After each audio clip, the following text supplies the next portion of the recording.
Series के पहले part में आपने देखा कि चाइनीज आर्मी के 2 जवान अपने घर लौटे। दोनों के परिवार को किसी प्रेत आत्मा ने परेशान किया।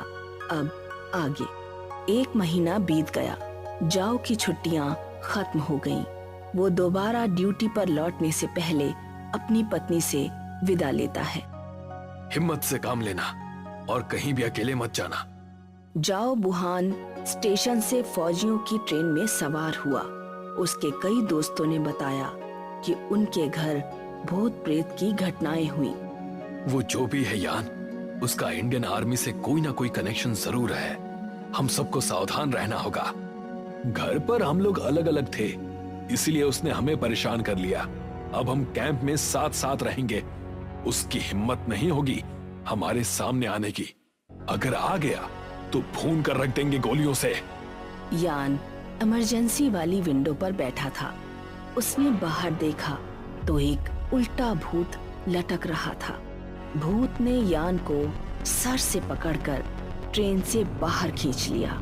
जाओ ने चेन खींचकर ट्रेन रोकी। यान घायल अवस्था में जमीन पर पड़ा हुआ मिला। कुछ फौजी कमांडर ने सरकार से बात की और 3 तिब्बती तांत्रिकों को बुलाया। क्या तुम उस भूत को यहाँ बुला सकते हो? हम अपनी पूरी कोशिश करेंगे। कोशिश का क्या मतलब है? अगर आप किसी से युद्ध करते हैं, जीतने का प्रयास ही तो करते हैं। आपकी जीत निश्चित तो नहीं होती। हम आत्मा को यहाँ बुलाएंगे। अगर हम उस पर प्रभाव डाल पाए तो वो हमारे सामने आएगी। अगर एक बार में नहीं आई तो हमें थोड़ा धैर्य रखना होगा। आप लोग उस भूत पर आक्रमण करने से बचें, अन्यथा उससे बात करना संभव नहीं होगा। हमें पता लगाना होगा कि वो कौन है और क्या चाहता है। हम आज रात ही हवन शुरू करेंगे। आप लोगों को डरने की आवश्यकता नहीं है। सब लोग शांत रहने की कोशिश करें। कमांडर अपने चैम्बर में गया और लैपटॉप पर अपने आर्मी प्रमुख के लिए एक लेटर टाइप करने लगा। उसे अपनी चेयर के पीछे से भूत के हंसने की आवाज सुनाई दी।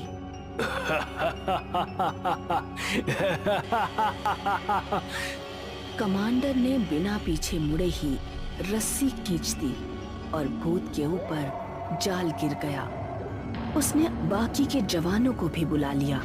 जवानों ने भूत को चारों तरफ से घेर लिया। सारे जवानों के हाथों में बंदूक थी जो उन्होंने भूत पर तान रखी थी। भूत जाल में फंसे जवानों के बीच खड़ा हंस रहा था।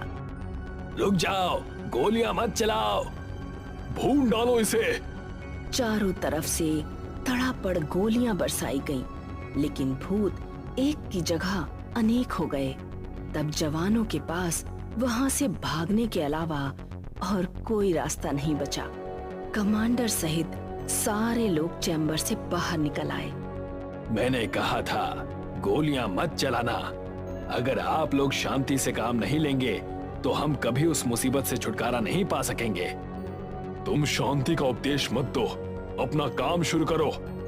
रात में तांत्रिकों ने हवन शुरू किया, लेकिन मंत्रों को पढ़ना शुरू ही किया था कि कैंप की लाइट चली गई और हवाएं तेजी से चलने लगी। ऐसा लग रहा था जैसे कोई तूफान आने वाला है। चारों तरफ आकाश में आत्माएं उड़ने लगीं। आगे क्या हुआ जानिए अगले पार्ट में।